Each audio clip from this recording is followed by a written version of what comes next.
امریکہ اور برطانیہ نے آبنۂ ہرمز میں بحری اتحاد کے قیام کی تیاری شروع کر دی۔ امریکی ویب سائٹ ایکزیوس کے مطابق آئندہ ہفتے لندن میں اہم اجلاس ہوگا جس میں آبنۂ ہرمز میں جہاز رانی کے تحفظ کے لیے بین الاقوامی اتحاد کے امکانات کا جائزہ لیا جائے گا۔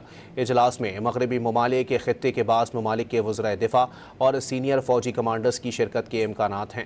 امریکی وزیر دفاع پیٹ ہیگزیٹ اور امریکی chairman joint chief of staff general Dan Caine بھی ممکنہ طور پر شرکت کریں گے۔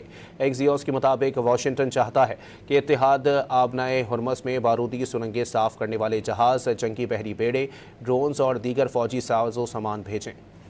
امریکہ اور برطانیہ نے آبنۂ ہرمز میں بحری اتحاد کے قیام کی تیاری شروع کر دی۔ امریکی ویب سائٹ ایکزیوس کے مطابق آئندہ ہفتے لندن میں اہم اجلاس ہوگا جس میں آبنۂ ہرمز میں جہاز رانی کے تحفظ کے لیے بین الاقوامی اتحاد کے امکانات کا جائزہ لیا جائے گا۔ اجلاس میں مغربی ممالک کے خطے کے بعض ممالک کے وزرائے دفاع اور سینئر فوجی کمانڈرز کی شرکت کے امکانات ہیں۔ امریکی وزیر دفاع پیٹ ہیگزیٹ اور امریکی chairman joint chief of staff general Dan Caine بھی ممکنہ طور پر شرکت کریں گے۔ ایکزیوس کے مطابق واشنگٹن چاہتا ہے کہ اتحاد آبنائے ہرمز میں بارودی سرنگیں صاف کرنے والے جہاز، جنگی بحری بیڑے، ڈرونز اور دیگر فوجی ساز و سامان بھیجیں۔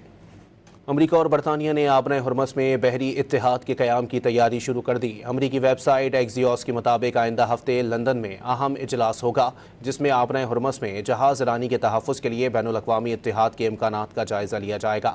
اجلاس میں مغربی ممالک کے خطے کے بعض ممالک کے وزرائے دفاع اور سینئر فوجی کمانڈرز کی شرکت کے امکانات ہیں۔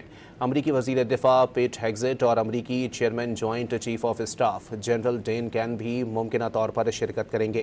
ایکزیوس کے مطابق واشنگٹن چاہتا ہے کہ اتحاد آبنائے ہرمز میں بارودی سرنگیں صاف کرنے والے جہاز، جنگی بحری بیڑے، ڈرونز اور دیگر فوجی ساز و سامان بھیجیں۔